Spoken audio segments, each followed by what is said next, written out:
Big pass Tamil season 8ல எல்லாருக்குமே அதிர்ச்சி குடுக்குற விஷயம் என்ன அப்படின்னு பார்த்தீங்கன்னா, ஜாக்லின் பிக் பாஸ் வீட்ட விட்டு எவிக்ட் செய்யப்பட்டிருக்கிறாங்க. காரணம் என்ன? மிட் வீக் எவிக்ஷனா அப்படின்னு பார்த்தீங்கன்னா, அது இல்லைங்க.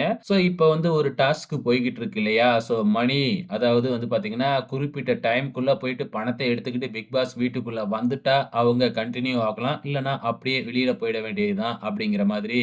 அந்த டாஸ்க்ல பார்த்தீங்கன்னா, ஜாக்லின் அவர்கள் தோத்துட்டாங்க. இதனால பிக் பாஸ் வீட்டுக்குள்ள அவங்களால திருப்பி அந்த குறிப்பிட்ட டைம்க்குள்ள வர முடியல. அதனால குளோஸ் ஆன பிக் பாஸ் ஸ்டோர் அவ்வளவுதான். ஜாக்லின் பாத்தீங்கன்னா எலிமினேட் செய்யப்பட்டிருக்கிறாங்க. அவங்களால திருப்பி பிக் பாஸ் வீட்டுக்குள்ள வர முடியாது. ஓகே ஃபிரெண்ட்ஸ், எல்லாருக்குமே ரொம்பவுமே வருத்தமா இருக்கும். உங்களோட கமெண்ட்ஸ மறக்காம இந்த வீடியோ கீழ கமெண்ட் பண்ணுங்க. இந்த டாஸ்க்க வைக்கும் பொழுதே நமக்கு தெரியும். கண்டிப்பா யாராச்சும் ஒருத்தவங்க இந்த ட்ராப்ல மாட்டுவாங்க அப்படின்னு சொல்லிட்டு இப்ப ஜாக்லின் மாட்டிக்கிட்டாங்க. உங்களோட கமெண்ட்ஸ மறக்காம இந்த வீடியோ கீழ கமெண்ட் பண்ணுங்க.